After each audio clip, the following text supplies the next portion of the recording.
Hello বন্ধুরা, আমি হাসনাত। তোমরা আমার চ্যানেল ম্যাথ্রিক্স বাই হাসনাত। বন্ধুরা, আজকে আমরা যে ধরনের অঙ্ক শেখার চেষ্টা করছি, এই ধরনের অঙ্ক কিন্তু আমরা বারবার ফেস করি। আর এই ধরনের অঙ্ক খুব সহজেই কয়েক সেকেন্ডে বা একটাই মাত্র পদ্ধতিতে করা যায়।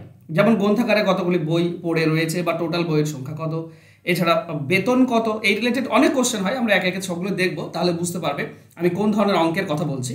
তো চলো শুরু করে আজকে ক্লাস। প্রথম প্রশ্ন এরকম রয়েছে: একটি গ্রন্থাগারে 25% বাংলা বই, অবশিষ্টের 10% অঙ্ক বই এবং অবশিষ্টের 20% ইংরেজি বই আছে এবং অবশিষ্ট বইয়ের সংখ্যা হচ্ছে 2700। মোট বইয়ের সংখ্যা কত সেটা বের করতে হবে। তো সিচুয়েশনটা বোঝার চেষ্টা করো। যেটা দেওয়া আছে মানে সংখ্যায় 2700, এটা অবশিষ্ট বই মানে লাস্ট অবধি যে বইটা পড়ে রয়েছে সেটা বলা আছে। ঠিক আছে? তো এই ধরনের অঙ্কের ক্ষেত্রে আমরা এক লাইনের ইকুয়েশনে কিভাবে করি ভালো করে বোঝো। ধরে নাও যে টোটাল বই আছে এক্স। এখন 25% যদি বাংলা বই থাকে, এটা 25% যদি বাদ দিয়ে দিই বাংলা বইটা, তাহলে বাকি বই পড়ে থাকে 75%। এইটা হচ্ছে কি বলতো বাকি বই। 25% বাংলা বই বাদ দিয়ে এই যে অবশিষ্ট বই, এটা বলেছে অবশিষ্টের 10%, মানে যে বইটা পড়ে আছে তার 10% হচ্ছে অঙ্ক। তাহলে অঙ্ক যদি এই যে পড়ে আছে এর 10% যদি বাদ দিয়ে দিই তো বাকি পড়ে থাকে 90%। এটা অঙ্ক বাদ দিলে এটা পড়ে থাকে, বাংলা এবং অঙ্ক এই দুটি বাদ দিলে এইটা পড়ে রয়েছে, এটা অবশিষ্ট। এরপরে বলেছে অবশিষ্ট বইয়ের 20% ইংরেজি, মানে এটা তো অবশিষ্ট পড়ে রয়েছে, এর আবার 20% ইংরেজি। তো ইংরেজিটা যদি বাদ দাও তাহলে অবশিষ্ট থাকে 80%, অবশিষ্টের 80% থাকে, তাই না? এই হচ্ছে ব্যাপার। তাহলে এখন 80% যদি আমি পড়ে থাকে এই বইটা পড়ে রয়েছে, আর এইটাই হচ্ছে 2700। এবার সিচুয়েশনটা বোঝো। অনেকে বলে স্যার 10%, 25% কমালেন, আবার কেন 10%?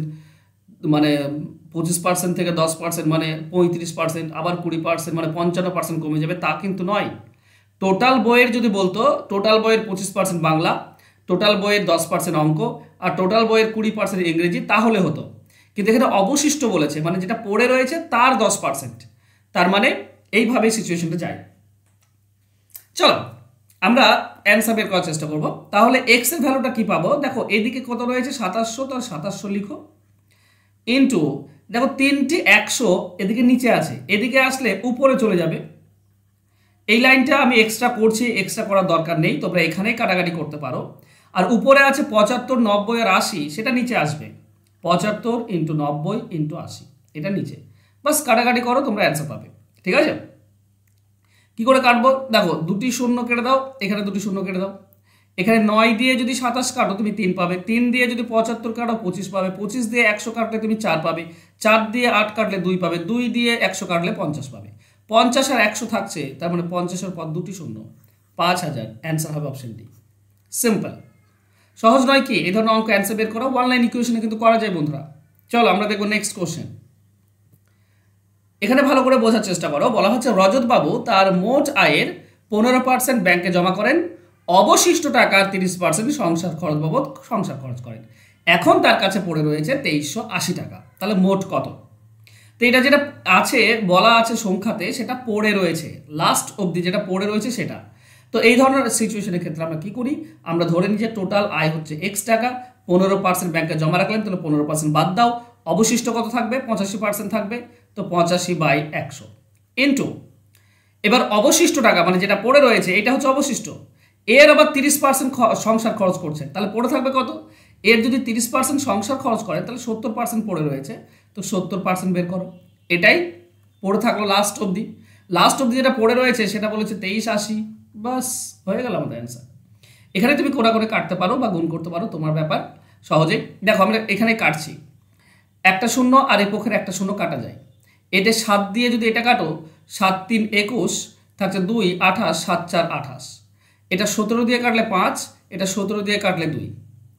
5 দিয়ে তুমি যদি 100 কেটে দাও তাহলে পাবে তুমি 5 20 100। বাস। তাহলে এক্স এর ভ্যালু কি থাকছে? এদিকে 2 পড়ে রয়েছে, তো 2 লিখো, নিচে কি রয়েছে 20 আর 100। হ্যাঁ, উপরে কিন্তু কিছু নেই, উপরে কিছু নেই, নিচে রয়েছে 20 আর 100। এটা যদি এই পাশে যায় তাহলে উপরে গুণ হবে, 20 আর 100 গুণ হয়ে যাবে। তাহলে কি হবে? 2 আর 2 গুণ করলে 4, আর 3টি শূন্য দেখতে পাচ্ছি, তার মানে 4000। অ্যান্সার হবে অপশন বি। ক্লিয়ার? কাটাকাটিতে তুমি এ পাশে নিয়ে গিয়েও করতে পারো, তোমার ব্যাপার, কিন্তু সময়ের অভাব, আমরা সময় বাঁচাবো, একসঙ্গে করে দেবো। চলো নেক্সট কোশ্চেনে যাই। একটি গ্রন্থাগারের 20% বাংলা বই, অবশিষ্টের 20% অঙ্ক বই এবং অবশিষ্টের 20% ইংরেজি বই আছে এবং অবশিষ্ট বইয়ের সংখ্যা 25,600। মোট বইয়ের সংখ্যা কত? তো 3বার দেওয়া আছে। ওকে, আচ্ছা 1 লাইনেরও করা যায়, ঠিক আছে, আমি 1 লাইনে করতে চাইছি না, 2 লাইনে করছি যাতে করে তোমরা ভালো করে বুঝতে পারো ব্যাপারটা। তো টোটাল বই আমরা ধরবো এক্স, এখন 20% যদি বাংলা হয় বাদ দাও, তাহলে পড়ে থাকে কত? অবশিষ্ট 80 থাকে, এটা অবশিষ্ট। তার আবার 20% যদি অঙ্ক হয় তাহলে বাকি কত থাকে? বাকি থাকে 80%, 80 ডিভাইডেড বাই 100 ইন্টু এটা অবশিষ্ট রয়েছে, এই অবশিষ্টের আবার 20% ইংরেজি বই, তাহলে ইংরেজি বই যদি 20% বাদ দিই তাহলে অবশিষ্ট থাকে কত? আবার 80% অবশিষ্ট থাকে। এবার 3বার অবশিষ্ট থাকার পর অবশিষ্ট হচ্ছে এটা 25,600, তার মানে এটা হচ্ছে 25,600, তাই নয়? চলো আমরা কাটাকাটি করবো। উপরের 2টি শূন্য, এদিকে 2টি শূন্য কেটে দাও। 8 দিয়ে 256 করো, 8 3 24, 16, 8 2 16। ওকে, এই 8 দিয়ে যদি 32 কাটো 4 পাবে। ওকে, এই 4 দিয়ে, আচ্ছা এদিকে 4টা থাক, এটা 20 দিয়ে কাটলে আমরা পাই 4, এটা 20 দিয়ে কাটলে আমরা পাই 5, তাহলে এই 4 আর উপরের 4 কেটে যায়, তাহলে থাকছে কি এক্স। এদিকে কিচ্ছু নেই, কিছু নেই মানে কিন্তু 1, হ্যাঁ, কিছু নেই মানে 1 থাকে। নিচে আছে 5, 100 আর 100, এটা এদিকে চলে যাবে, এদিকে গেলে গুণ হয়ে যাবে 5, 100 ইন্টু 100, তার মানে 5 হবে আর 2টি 100 মানে 4টি শূন্য হয়ে যাবে, তো 50,000 অ্যান্সার হবে অপশন ডি। ক্লিয়ার? এছাড়া সবগুলো তুমি এ পাশে আনতে পারো, উল্টে যায়, ঠিক আছে, অনেকে কনফিউজ হয়ে যায়, আমি একবার করে দিই তোমাদের জন্য, তারপরে নেক্সট কোশ্চেনে যাব। ঠিক আছে, অনেকেই কনফিউজ হয়ে যায় যে হচ্ছে না, কোনো ব্যাপার না। দেখো 5,000-ই অ্যান্সার আসবে সবগুলো এদিকে নিয়ে গেলে, ঠিক আছে, 25,600 আছে, তো এখানে মানে 25,600 লিখো। এবার 3টে 100 নিচে আছে, উপরে নিয়ে যাও, এদিকে আসলে উপরে চলে যাবে।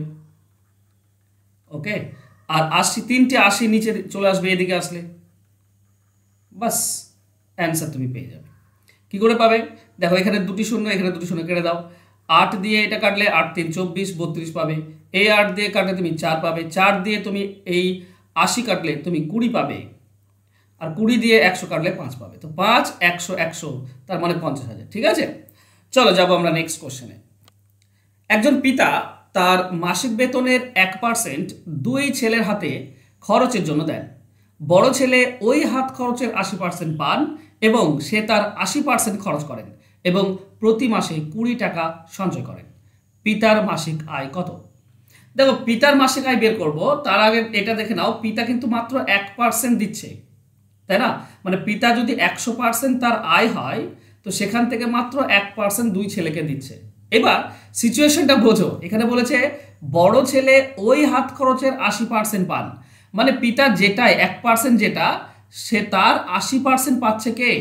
বড় ছেলে, আর সে তার 80% খরচ করে, মানে যেটা পাচ্ছে তার 80% খরচ করছে, নিয়ে 20 টাকা বাঁচাতে পারছে। ব্যাপারটা বোঝো, এই যে 1% না, 1% এটা ধরে নাও এক্স, 1%টা 100% বাদ দাও, আগে 1%, তো 2 ছেলের মধ্যে ভাগ হবে x টাকা, তাই না? x টাকাটাই তো 2 ছেলেকে দিচ্ছে। এই যে x টাকা, এর মধ্যে বড় ছেলে কত পাচ্ছে? 80%, তাহলে বড় ছেলের টাকা হবে 80%, এইটা বড় ছেলের টাকা। এবার এই টাকা থেকে সে 80% খরচ করেন, সে তার 80% খরচ করেন। অঙ্কটি খুব ইম্পর্টেন্ট, ঠিক আছে? বড় ছেলে পাচ্ছে 80%, এইটা পাচ্ছে, পাওয়ার পরে সে তার 80% খরচ করছে, মানে এইটা থেকে যদি 80% খরচ করে তাহলে থাকে 20% পড়ে থাকে। এখানে বলেছে প্রতি মাসে 20 টাকা পড়ে থাকে, বাঁচাতে পারে, তাহলে 20% পড়ে থাকে, সেটাই হচ্ছে 20 টাকা। ব্যাপারটা ভালো করে বোঝো, আমি আর একবার তোমাদেরকে বোঝাচ্ছি, ঠিক আছে? অঙ্কটা খুব ইম্পর্টেন্ট। এই যে 1% টাকা দিচ্ছে পিতা 2 ছেলেকে, আমি সেটা ধরলাম x টাকা। এবার এই x টাকার মধ্যে বড় ছেলে ওই হাত খরচের 80% পাবে, মানে বড় ছেলে পাবে 80%, তো 80 ডিভাইডেড বাই 100। এবার কি হয়েছে, সে তার 80% খরচ করেন, মানে বড় ছেলে এই যে 80% পেল, এই টাকার 80% খরচ করছে, তাহলে বাঁচাচ্ছে কত টাকা? 20%, তাহলে 20% এটা বাঁচাচ্ছে। এই যে বাঁচালো এই টাকাটা বলা আছে 20 টাকা, তার মানে এটা হচ্ছে 20 টাকা। এখান থেকে তুমি x এর ভ্যালু পাবে, ঠিক আছে। এক্স এর ভ্যালু কি হবে 20 ইন্টু 80/100 আছে উল্টে যাবে 100/80 হবে, ইন্টু এটা 20/100 আছে উল্টে যাবে 100/20 হবে, মানে 80 আর 20 নিচে আসবে আর দুটি 100 উপরে যাবে। ওকে, কাটাকাটি করো, এই 20 আর এই 20 কেটে দাও, 80 দিয়ে 20 দিয়ে কাটলে 4, এটা 20 দিয়ে কাটলে 5, 4 দিয়ে তুমি যদি এটা কেটে দাও 4 25, তো 25 5 125, 125 হচ্ছে এক্স এর মান, তার মানে এই 1% মান হচ্ছে 125 যেটা হাত খরচের জন্য দিয়েছে। ঠিক আছে, তাহলে 100% তো পিতা তো 100%, 1%টা যদি 125 হয় 100% হবে 100 গুণ মানে 12,500, মুখে মুখে হয়ে যায়, অ্যান্সার হবে অপশন ডি। 1% হচ্ছে 125, তাহলে 100% হবে 100 গুণ হয়ে যাবে, তার মানে 12,500 টাকা, অ্যান্সার হবে অপশন ডি। আশা করছি বুঝতে পেরেছ। চলো যাব নেক্সট কোশ্চেনে। 5 নম্বর কোশ্চেন, একজন কৃষক তার আয়ের 30% খাদ্যদ্রব্য ক্রয় করেন এবং অবশিষ্ট টাকার 10% দান করেন। এই দুটি ক্ষেত্রে তিনি মোট 3700 টাকা ব্যয় করলে তার আয় কত?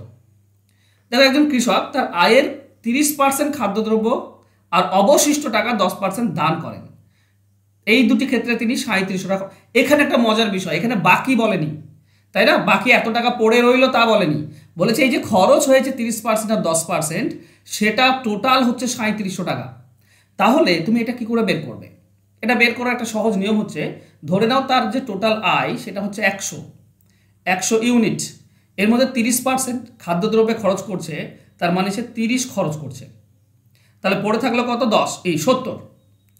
এবার এই যে অবশিষ্ট টাকার 10% দান করছে, মানে 70 টাকার 10% দান করছে।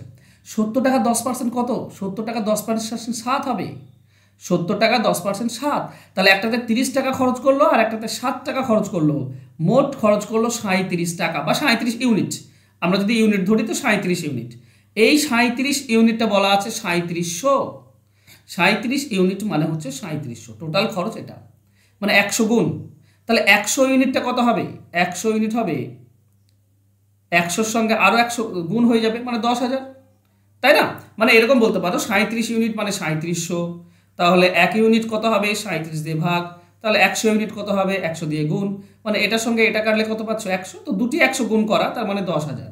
এটা হচ্ছে অ্যান্সার হচ্ছে অপশন এ। ক্লিয়ার? আশা করছি বুঝতে পেরেছো। এই অঙ্কটা একটু আলাদা ছিল আগের অঙ্কের থেকে। চলো নেক্সট একটা হোমওয়ার্ক দিয়েছি তোমাদের জন্য। মিস্টার কাপুর তার আয়ের 20% বাড়ি ভাড়া দেন, অবশিষ্টের 70% সংসার খরচ করেন।